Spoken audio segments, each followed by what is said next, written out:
Hello बच्चों, इस concept video में हम बात करेंगे magnetic dipole moment of a revolving electron के बारे में। स्क्रीन पर अगर आप ध्यान से देखें तो एक ग्रीन स्फीयर के अराउंड एक रेड स्फीयर एक सर्कुलर पाथ में मूव कर रहा है।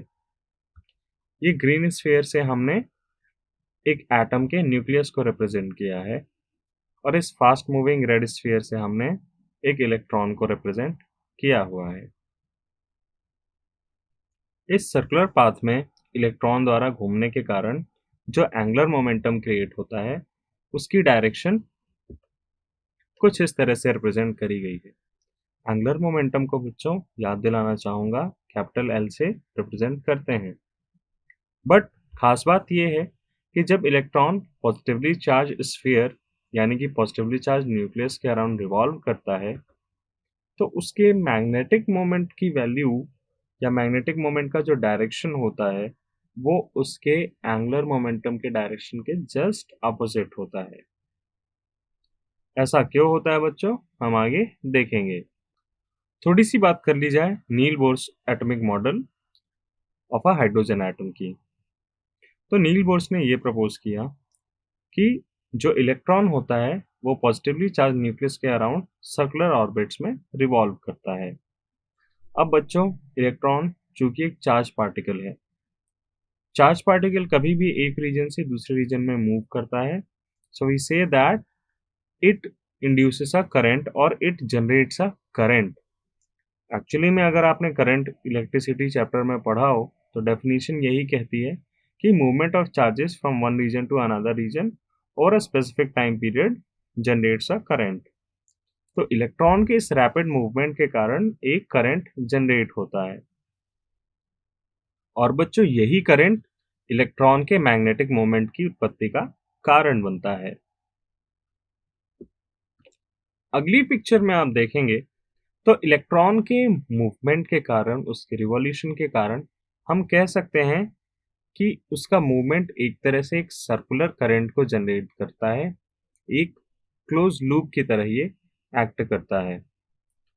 और हमें पता है कि एक close current carrying loop it acts as a magnetic dipole, जहां पर उसके फेसेस नॉर्थ पोल और साउथ पोल की तरह काम करते हैं। सो every charge like electron is a negatively charged particle. It revolves around the stationary nucleus which is positively charged. So let's analyze. चलो बच्चों एनालाइज करते हैं कि किस तरह से इलेक्ट्रॉन के इस रिवॉल्यूशन के कारण उसका मैग्नेटिक मोमेंट जनरेट होता है और उसकी क्या वैल्यू होती है। तो इलेक्ट्रॉन के इस रिवॉल्यूशन के कारण चूंकि न्यूक्लियस पे चार्ज Ze होता है, जहाँ पे Z represents the number of protons, तो इलेक्ट्रॉन के रिवॉल्यूशन के कारण एक करंट जनरेट होता है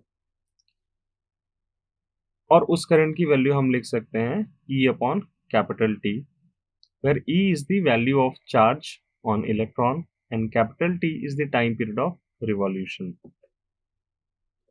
अब अगर कैपिटल T की वैल्यू निकालना हो तो बहुत आसान है। It is the time period taken to complete one revolution.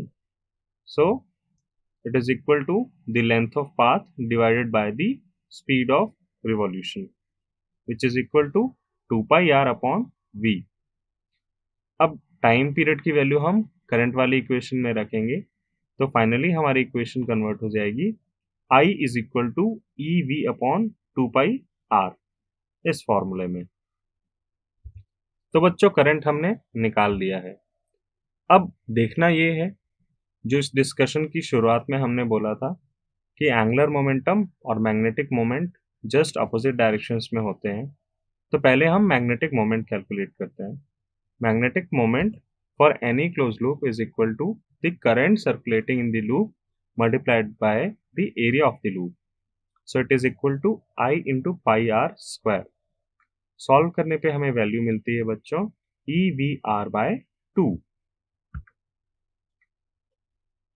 Direction निकालना बहुत आसान है।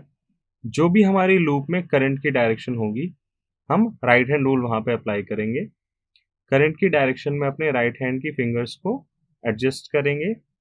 Will set our fingers along the direction of current and our thumb will indicate the direction of magnetic moment. बच्चों इस इक्वेशन को अगर मैं me से मल्टीप्लाई कर दूं ऊपर नीचे, where me stands for the mass of electron, तो हमारा इक्वेशन कुछ इस तरह से नजर आएगा. E VR divided by 2me, which is equal to minus EL upon 2me. ऐसा क्यों हुआ? मैं याद दिलाना चाहूंगा बच्चों कि L stands for angular momentum of electron and it is equal to mvr. Minus sign indicates because there is electron. यहाँ पे इलेक्ट्रॉन है इसलिए हमने माइनस साइन लगाया है. चूंकि इलेक्ट्रॉन का मूवमेंट जिस भी डायरेक्शन में होगा, करंट का मूवमेंट उसके जस्ट अपोजिट डायरेक्शन में होगा. चूंकि एंगुलर मोमेंटम में चार्ज का कोई रोल नहीं है, it is just equal to M V and R. So that is why it is acting upward on the plane of revolution of electron. जबकि हम मैग्नेटिक मोमेंट की जब बात करेंगे तो वहां पे करंट आ जाता है, और करंट की डायरेक्शन हमेशा इलेक्ट्रॉन के मोशन की डायरेक्शन के ऑपोजिट होती है. इस वजह से आपका जो मैग्नेटिक मोमेंट आता है for a revolving electron, it is just opposite to the direction of angular momentum of rotation of electron. So this is it. ये फाइनली आपका फॉर्मूला है. mu L is equal to minus EL upon 2me, where L is the orbital angular momentum of electron, और इसका formula होता है MEVR. The direction of magnetic moment mu L is opposite to angular momentum L of the electron. ये बात आप as a fact आप हमेशा याद रखेंगे. एक्सप्लेनेशन मैंने आपको बता दिया है ऐसा क्यों होता है. एक बार फिर दोहराना चाहूंगा.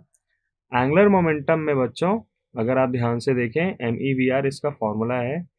नेचर ऑफ चार्ज इनकॉर्पोरेट नहीं होता, जबकि मैग्नेटिक मोमेंट में करंट की डायरेक्शन इन्वॉल्व होती है जो कि नेचर ऑफ चार्ज पे डिपेंड करती है. तो पिछले इक्वेशन से हमने देखा mu L is equal to E L upon 2me. अभी म्यू बाय एल का जो रेशियो होता है that is equal to E upon 2me. बच्चों E is the value of charge on an electron and m is the mass of electron. तो ये दोनों ही constant हो गए. इसका मतलब ये है कि म्यू अपॉन एल का जो रेशियो है, यानी magnetic moment divided by angular momentum of electron, ये जो रेशियो है it is always constant and it is called the gyromagnetic ratio, and its value is equal to 8.8 into 10 raised to power 10 coulomb per kg. This confirms Ampere's hypothesis that moving charges leads to magnetism. तो बच्चों ultimately किसी atom की magnetic property उसके electron के motion के कारण आती है. तो एज अ होल अगर हम किसी मटेरियल या पर्टिकुलर एलिमेंट की बात करें तो उसका जो मैग्नेटिक प्रॉपर्टी अराइज होता है that is because of the magnetism of individual atoms. So we can say that the magnetic properties of an electron in an atom is responsible for the magnetic properties of the material. तो किसी भी material के लिए magnetic properties कैसी होंगी, क्या होंगी, ये सब हमारे इलेक्ट्रॉन के मोशन पर डिपेंड करता है. अब बच्चों एंगुलर मोमेंटम का एक और फॉर्मूला होता है L is equal to NH upon 2π. ये आपके बोर्ड्स हाइपोथेसिस से आया है, where n is natural numbers और n की वैल्यूज हम डिसाइड करते हैं कि हम किस इलेक्ट्रॉन की बात कर रहे हैं. इलेक्ट्रॉन जिस भी ऑर्बिट में रिवॉल्व कर रहा होगा उसके हिसाब से हम n की वैल्यूज पुट करते हैं. H stands for Planck's constant. तो ये बोर्ड्स की क्वांटाइजेशन कंडीशन है. आइए इसका उपयोग करते हैं हमारे इलेक्ट्रॉन के मैग्नेटिक मोमेंट वाले फॉर्मूले में. तो L की वैल्यू पुट करने पे हमें फाइनली ये फॉर्मूला मिलता है E into N H upon 4πme. अब n इज इक्वल टू 1 के लिए आपके मैग्नेटिक मोमेंट की वैल्यू मिनिमम होगी, which is equal to E H upon 4πme। अगर आप देखें ध्यान से यहाँ पे, तो ई भी कांस्टेंट, एच भी कांस्टेंट, पाई भी कांस्टेंट और एम ई भी कांस्टेंट। यानी ये जो मिनिमम वैल्यू है, आगे अगर हम हायर ऑर्बिट्स की बात करें तो हायर ऑर्बिट्स में जो भी मैग्नेटिक मोमेंट होगा इलेक्ट्रॉन का, वो इस वैल्यू का इंटीग्रल मल्टीपल होगा। सॉल्व करने पे ये वैल्यू मिलती है 9.27 इंटू 10⁻⁻24 एम्पियर मीटर स्क्वायर।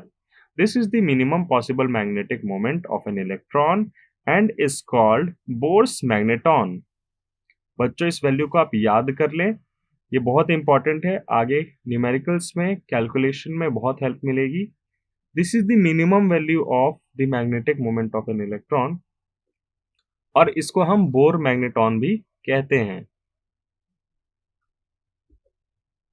सो इस पूरे डिस्कशन का कंक्लूजन ये निकला बच्चों कि any electron has magnetic moment due to its circular motion around the positively charged nucleus, and because of this circular motion it has some orbital magnetic moment.